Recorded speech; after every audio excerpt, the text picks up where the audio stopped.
Hi guys, ഇത് ഞങ്ങളുടെ YouTube ചാനലിലെ ഫസ്റ്റ് വീഡിയോ ആണ് കേട്ടോ. അപ്പോൾ എല്ലാവരുടെയും സപ്പോർട്ട് ഞങ്ങൾക്ക് ഉണ്ടാവണേ. ഇന്ന് ഞങ്ങൾ നിങ്ങളുടെ മുന്നിൽ പ്രസന്റ് ചെയ്യുന്ന ഒരു നാടൻ അങ്കമാലി മാങ്കറിയാണ് കേട്ടോ. അപ്പോൾ നമുക്ക് തുടങ്ങിയാലോ. ഫസ്റ്റ് ഓഫ് ഓൾ നമ്മുടെ മാങ്കറിക്ക് ആവശ്യമായിട്ട് വരുന്നത് മാങ്ങയാണ്. അപ്പോൾ നമ്മൾ ഇന്ന് ഇവിടെ എടുത്തിരിക്കുന്നത് ഒരു മീഡിയം സൈസ് പുളി കൊണ്ടിട്ടുള്ള മാങ്ങയാണ് കേട്ടോ. അതിലോട്ട് നമ്മളൊരു 10-12 ചെറിയുള്ളി എടുക്കുന്നുണ്ട്, 4-5 മുളക്, ഒരു ചെറിയ കഷ്ണം ഇഞ്ചി, കുറച്ച് കറി ലീഫ്, മാങ്കറിക്ക് ആവശ്യമായ 2 ടേബിൾ സ്പൂൺ മല്ലിപ്പൊടി, 1 ടേബിൾ സ്പൂൺ മുളക് പൊടി, 1 ടേബിൾ സ്പൂൺ മഞ്ഞൾപ്പൊടി.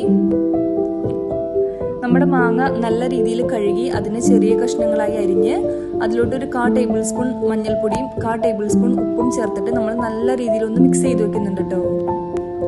നമ്മൾ ഒത്തിരി പുളിയുള്ള മാങ്ങകളൊക്കെ എടുക്കുകയാണെങ്കിൽ അതിനൊന്ന് ചെറു ചൂടുവെള്ളത്തിലിട്ട് അതിൻ്റെ പുളി ഒന്ന് കുറഞ്ഞു കിട്ടും. ഇന്ന് നമ്മൾ നമ്മുടെ മാങ്കറി ഉണ്ടാക്കുന്നത് മൺചട്ടിയിലാണ്.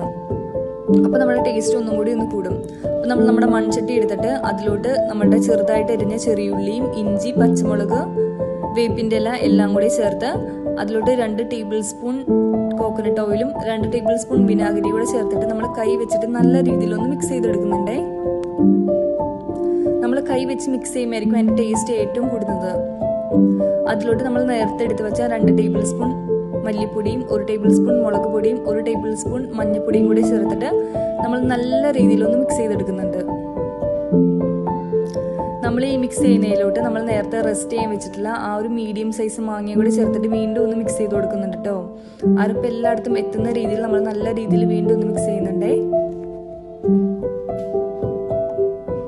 നമ്മൾ ഈ മാങ്കറിക്ക് ആവശ്യമായിട്ട് എടുത്തേക്കുന്നത് ഒരു മീഡിയം സൈസ് കോക്കനട്ടാണ്. അപ്പോൾ അതിനൊന്ന് പിഴിഞ്ഞ് അതിൻ്റെ 2ാം പാലാട്ടോ ഒഴിച്ചു കൊടുക്കുന്നത്. അതിൻ്റെ 2ാം പാലും കൂടി ഒഴിച്ചിട്ട് അതിൻ്റെ നല്ല രീതിയിൽ അതിൻ്റെ അരപ്പ് എല്ലായിടത്തും എത്താൻ പാകത്തിന് നല്ല രീതിയിലൊന്ന് മിക്സ് ചെയ്ത് കൊടുക്കണം.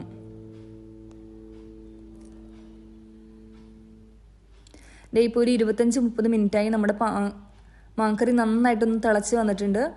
നമ്മുടെ മാങ്ങയൊക്കെ നല്ല രീതിയിൽ വെന്ത് കിട്ടിയിട്ടുണ്ട്. അപ്പോൾ അതിലോട്ട് നമ്മൾ 1ാം പാലും കൂടി ഒഴിച്ചു കൊടുത്തു കേട്ടോ. 1ാം പാൽ ഒഴിച്ച് നമ്മൾ ശ്രദ്ധിക്കേണ്ട കാര്യം എന്താണെന്ന് വെച്ചാൽ അതിനെ അധികം തിളപ്പിക്കരുത്, അത് പിരിഞ്ഞു പോവും. അപ്പോൾ നമ്മൾ മാങ്കറി ഇറക്കി അതിലോട്ട് നമ്മൾ ഇനി മുളക് പൊട്ടിച്ചിടാൻ പോവാണ്.